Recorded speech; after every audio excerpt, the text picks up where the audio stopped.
IFRS 1116호 리스 기준소 체크 포인트 세 번째 내용을 좀 설명드리도록 하겠습니다. 앞에서 말씀드렸던 거에 의해서 리스는 2019년 1월 1일부터 적용이기 때문에 그 2019년 1월 1일 최초 적용 시점에 여러 가지 경과 규정이 있고 우리는 올해 2019년에는 반드시 알아야 될 내용들을 좀 설명드리도록 하겠습니다. 리스의 경과 규정이 있습니다.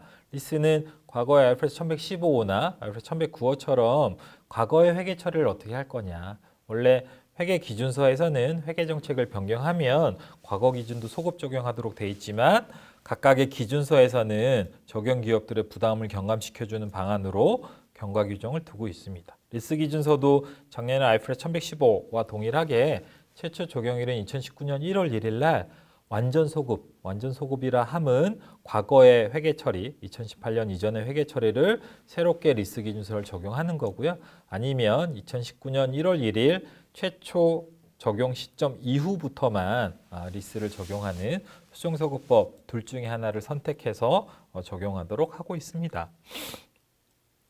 그래서 리스 이용자는 경과 규정에 따라서 완전 소급법을 적용하게 되면 비교 표시되는 2018년도 올해 2019년과 동일하게 리스 기준서를 적용해야 되고요. 수정소급법은 비교 표시되는 2018년 재무제표는 그대로 놔두고 새 리스 기준서의 적용 효과를 2019년 1월 1일부터 반영하게 됩니다.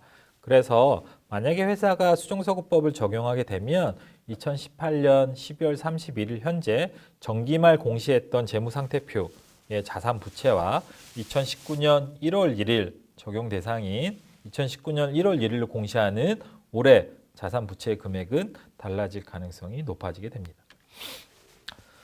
최초 적용일 2019년 1월 1일 현재 리스 부채와 사용권 자산 금액을 각각 어떻게 회계 처리하는지를 좀 말씀드리면 수정소급법 적용 시에는 2019년 1월 1일 리스 부채는 2019년 1월 1일 현재 1116호 기준서의 요건을 충족하는 리스 계약의 지급 리스료의 현재 가치로 계산이 돼야질 겁니다. 앞에서 보셨던 리스 부채를 계산하는 로직, 리스 계약을 식별하고 리스 기간을 산정해서 현금 흐름을 현재 가치로 할인하는 그 결과치가 리스 부채로 재무상태표의 부채로 계산이 되어질 거고요.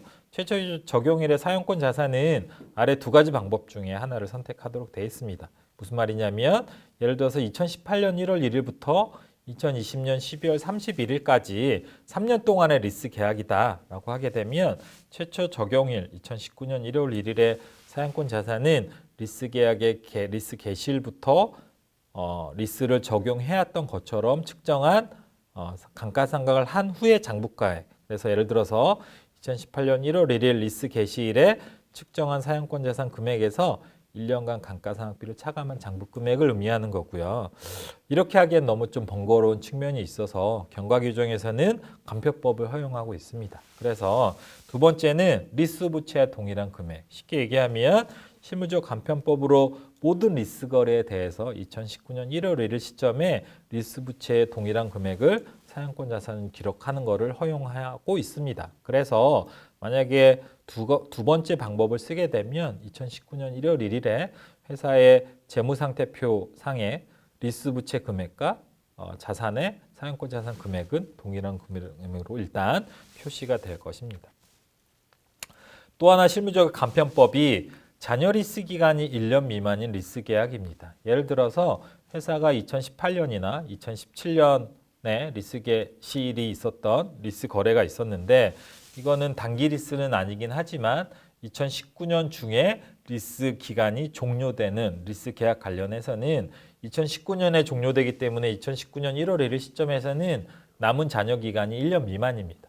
이 리스들을 단기 리스가 아니라는 측면에서 사용권 자산이랑 리스 부채로 계상을 해서 1년 동안 상각해서 없애면 정보 생산의 비용이 정보로 인한 효율보다 크지 않기 때문에 회사한테 단기 리스와 동일하게 2019년 1월 1일 시점에 잔여 리스 기간이 1년 미만인 리스 계약들은 그냥 리스 자산과 부채를 계상하지 않고 과거처럼 그냥 인식 면제를 적용할 수 있도록 허용하고 있습니다.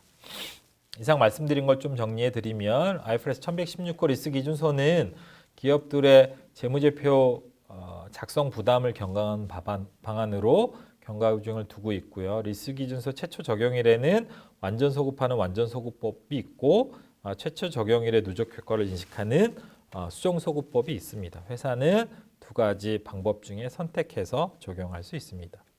이상 세 번째 리스 기준서의 체크 포인트를 말씀드렸습니다.